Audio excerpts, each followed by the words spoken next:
Greetings in the name of Lord Jesus Christ. Today I would like to share with you a message on the topic of maturity in humility based on the teachings found in James chapter 4 verses 13 to 17 from the Bible. Verse 13 of this chapter starts by saying, "Come now you who say, today or tomorrow we will go into such and such a town and spend a year there and trade and make a profit." Here James is addressing those who plan their lives with confidence as if they have full control over their future.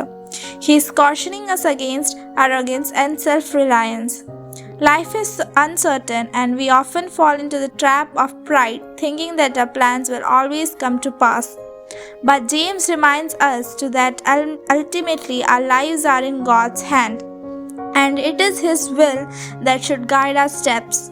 In verse 14, James continues, "Yet you do not know what tomorrow will bring. What is your life for you who are a mist that appears for a little time and then vanishes?" This verse serves as a humbling reality check for us. It reminds us of a limited time on this earth and the brevity of life itself. We are reminded that our existence is fleeting and our days are numbered. Verse 15 goes on to say, "Instead you ought to say, if the Lord wills, we will live and do not this or that." Here James advises us to submit our plans and desires to the Lord, acknowledging His sovereignty and seeking His guidance.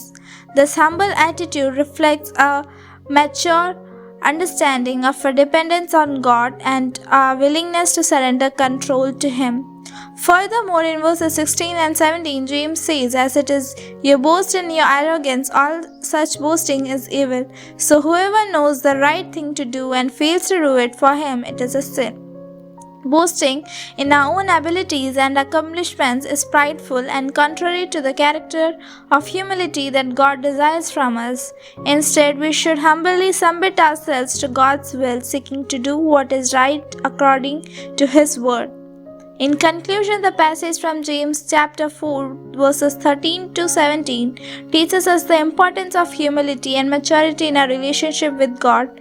It encourages us to acknowledge our limited knowledge of the future, to submit our plans to God, and to humbly seek His will in all areas of our lives. Let us remember that true wisdom and maturity can only be found when we approach God with a humble heart. May we all strive to develop maturity in humility, recognizing that God's plans are always greater than our own, and that His ways are always better. May we learn to say, "If the Lord wills," and trust in Him so that we may walk in a manner worthy of His calling. Thank you, and may God bless us abundantly in a journey of faith.